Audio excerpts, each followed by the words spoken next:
जय जीवदानी। मैं कामिनी खन्ना।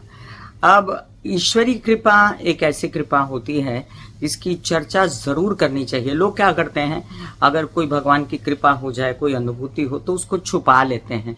लेकिन मैं ऐसा सोचती हूँ कि जैसे आपने कोई साक्षात्कार देखा है, किया है, तो वो साक्षात्कार आपको लोगों को बताना चाहिए। हमारे बड़े बड़े साधु संत महात्मा जितने भी हुए, अगर वो अपने साक्षात्कार हमें नहीं बताते तो हमें कैसे पता चलता। चलिए इसी कड़ी में मैं भगवान है में जो आगे कड़ी जुड़ने वाली है, क्योंकि ये अभी हुआ है मेरे साथ 6 जुलाई 2024 को, जब रथ यात्रा की बातें चल रही थी। उस सुबह मैं उठी और मैं रोज की तरह अपने म्यूजिक कंपनी, मेरी कामिनी खन्ना म्यूजिक जो चैनल है YouTube/कामिनी खन्ना म्यूजिक, वहां से मैं रोज अपने धार्मिक जितने भी मंत्र जाप या जितने भी भजन वगैरह होते हैं वो सबको शेयर करती हूँ सुबह सुबह। तो मैं जैसे ही सुबह उठी तो वैसे ही किसी बड़ी कंपनी का जो है ऊपर नोटिफिकेशन आया, ये रथ यात्रा का भजन उन्होंने डाला था। तो मैंने कहा अच्छा आज रथ यात्रा है, क्योंकि मुझे याद नहीं था। और मैंने सोचा ठीक है, मैं भी कृष्ण का भजन आज शेयर करती हूँ सबके साथ में। और फिर मैंने कृष्ण का भजन सबके साथ में शेयर कर दिया। इसके बाद क्या हुआ, मैं उठकर अपने कार्यकलापों में, नित्य कार्यकलापों में लग गई।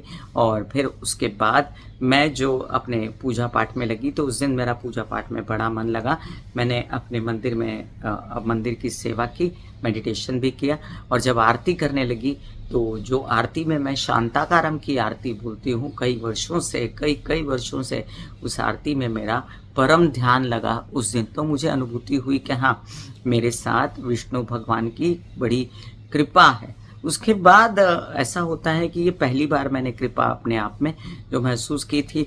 मैं बाहर आई अपने मंदिर से तो मेरी बिटिया वहाँ पर बैठी हुई थी और उसने अचानक कहा, मम्मा चलो हम जगन्नाथपुरी चलते हैं। तो ये जो है आसमंत में रथ यात्रा और कृष्ण की लीलाएं उस वक्त मेरे घर में घूम रही थी। और मुझे बार बार ऐसा अनुभव हो रहा था कि हाँ, भगवान जगन्नाथ हमें बुला रहे हैं दर्शनों के लिए। इसके बाद थोड़ी ही देर में मैंने देखा कि मेरे सुपुत्र भी उठकर कमरे से बाहर आ गए और कहने लगे कि देखो जगन्नाथपुरी का कितना सुंदर चित्र मेरे पास आया है, और चलिए हम सब जगन्नाथपुरी की यात्रा के लिए जाते हैं।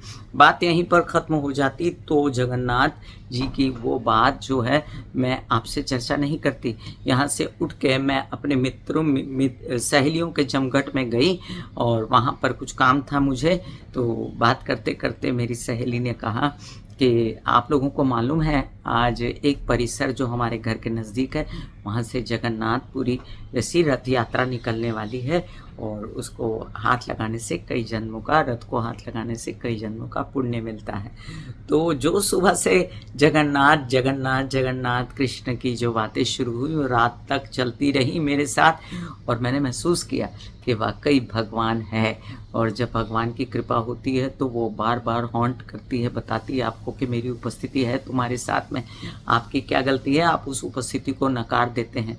और ऐसे वीडियो जो मैं डाला करती हूँ अपने चैनल पे, इसको लोग कम देखते हैं, और जो है उस संस्कारों की भाषा, ज्ञान की भाषा कम समझ में आती। लेकिन मैं आपको उतना ही ज्ञानी और कृपा आप पर भी है ऐसा मानती हूँ, इसलिए मैंने शेयर किया। अच्छा लगे तो कमेंट ज़रूर दीजिएगा।